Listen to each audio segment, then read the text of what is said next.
গুৱাহাটী মহানগৰীত এজাক বৰষুণ দিলে কৃত্ৰিম বানৰ সৃষ্টি হয়। সেই সময়ত যাতায়াতৰ কেনেধৰণৰ অসুবিধাৰ সন্মুখীন হয় সেয়া নিশ্চয় আপোনালোকে ছবিখন দেখিছে।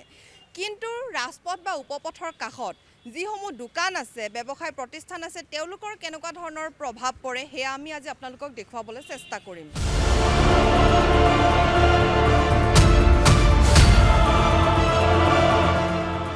গুৱাহাটীৰ কৃত্ৰিম বান একাংশৰ বাবে এতিয়া অভিশাপ। কৃত্ৰিম বান মানে সকলো দিশৰ পৰাই লোকচান। আমি ক'ব বিচাৰিছোঁ একাংশ ব্যৱসায়ীৰ কথা।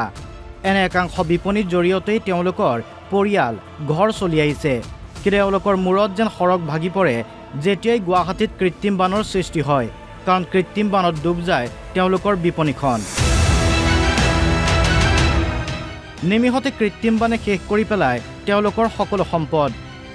না জল না থল অৱস্থা হয় তেওঁলোকৰ। বাসগৃহ উপাৰ্জনস্থলীত এককাল পৰ্যন্ত কৃত্ৰিম বান, ফলত তেওঁলোকে প্ৰতি বছৰেই আৰ্থিকভাৱে জুৰুলা হৈ আহিছে। দোকানটো খোলাই থাকে বাৰু, কিন্তু খোলাই থাকিলেও একো লাভ নাই, কাৰণ যিহেতু মানুহ আহিব নোৱাৰে, খুলিনো আৰু কি হ'ব। বন্ধও ৰাখিব নোৱাৰোঁ, দোকানৰ খৰচাৰ কথা আছে, মান্থলিত আপোনাৰ ভাড়া দিব লাগে, এমপ্লয়ৰ কথা আছে, গতিকে বহুতখিনি প্ৰব্লেমেই হয়। পানী হ'লে নিশ্চয় আপোনালোকে গমেই পাই আছে কিমানখিনিলৈকে পানী হয়। মানুহ আহিবৰ একদম উপায় নাই তাৰমানে। ব্যৱসায় আৰু বেলেগটো নাই। বহুখিনি লোকচান হয়, আপোনাৰ বস্তুও বহুখিনি পেলাবলগীয়া হয়। যেতিয়া পানীটো গমেই পায় দোকানৰ ভিতৰত পানী সোমাই গৈছিলে আগতে বহুখিনি বস্তুৱেই লোকচান হৈ গৈছিলে। মোটামুটি 2-2.5 লাখমান টকা মাল পেলাবলগীয়া হৈছে। এতিয়া লাষ্ট আপোনাৰ এসপ্তাহমানৰ পৰা পানীটোৰ পৰিমাণটো অকণমান কমিছে এইখিনি জেগাত বিশেষকৈ। হয়তো কোনোবা ছাইডে ব্লক কৰি দিয়া আছে, সেইখিনি যদি আগতে কৰিলে হয় তথাপি ইমানখিনি লছ হয়তো নহ'ল হৈ চাগে। 2-2.5 লাখ টকাৰ ওপৰত হৈ গৈছে, তথাপি এটা অনুমানিক কৈছোঁ আৰু তাতকৈ হয়তো বেছিও হ'ব পাৰে। কেৱল সিমানেই নহয়, এজাক বৰষুণ হ'লেই মূৰে কপালে হাত দিব লাগে ৰেষ্টুৰেণ্টৰ ব্যৱসায়ীসকলেও। কৃত্ৰিম বানত উটি যায় বিপণীৰ সকলো সামগ্ৰী আচবাব। 1-2 মাহৰ মূৰে মূৰে ৰেষ্টুৰেণ্টৰ গেলামাল বিপণীৰ সকলো আচবাব ঠিক কৰিব লাগে।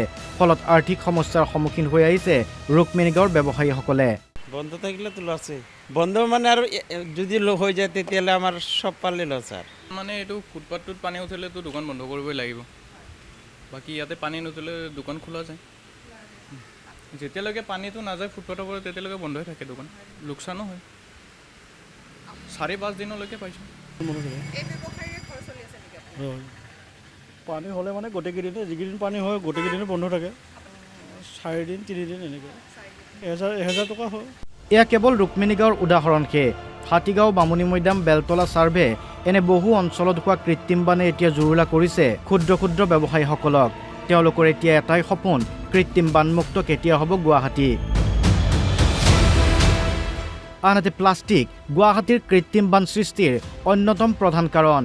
নলা নৰ্দমাত পৰা প্লাষ্টিকৰ আৱৰ্জনাবোৰে পানী বৈ যোৱাৰ পথ সম্পূৰ্ণৰূপে বন্ধ কৰি দিছে, যাৰ ফলত এজাক বৰষুণতেই সৃষ্টি হয় কৃত্ৰিম বানৰ। এই দৃশ্য ৱাৰলেছৰ। নলাৰ পৰা ওলাই আছে দমে দমে প্লাষ্টিকৰ বটল। প্লাষ্টিকৰ বেগ, বটল বা অন্যান্য সামগ্ৰী নলাত পেলাই দিয়াৰ ফলত পানীৰ সোঁতত উটি গৈ নলাৰ মুখ বা ঠেক অংশবোৰত জমা হৈ বন্ধ হৈ পৰে নলাসমূহ। ভিডিঅ' জাৰ্নেলিষ্ট দীপজ্যোতি কাকতিৰ সৈতে happy Bora report, Assam live 24।